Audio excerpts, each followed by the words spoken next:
Because really, to summarize everything that we've talked about so far, we can even push further into this analogy of holding the future in hands. Holding the future in hands.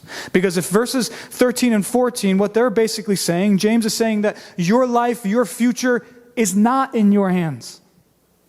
And again, we all know that deep down. The future isn't in our hands. And that is true. But sadly, I do think that's the main emphasis that we usually hear when we use this phrase, if the Lord wills. We only or mainly think the future's not in my hands.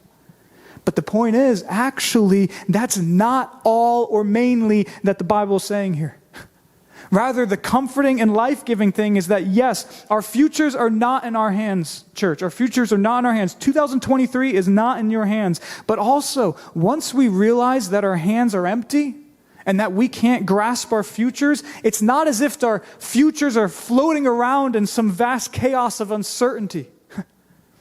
Instead, our futures are in God's hands. He's grasped them. He's got us. And that honestly, to me this week, and I pray to you this morning, it became so comforting.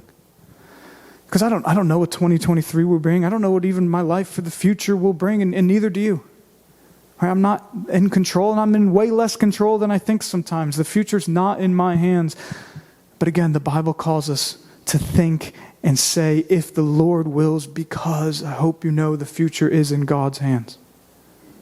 It really is. And no. This is a point, right, where we know that. We know that that's true and right theology, that God's in control. But I hope you might, even more so this morning, feel the beauty of that. Because as for us, again, we are a mist. We are fleeting. But God's in control of the mist.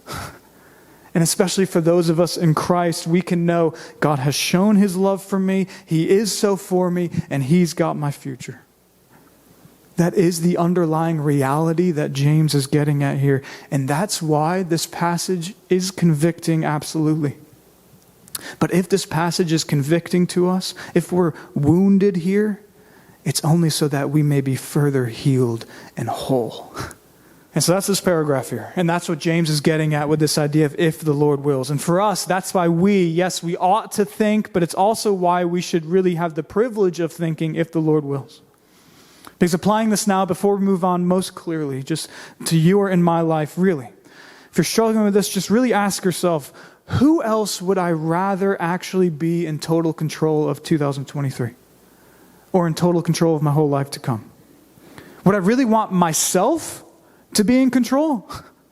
I know how unstable I am, right? Would you really want others to be in control?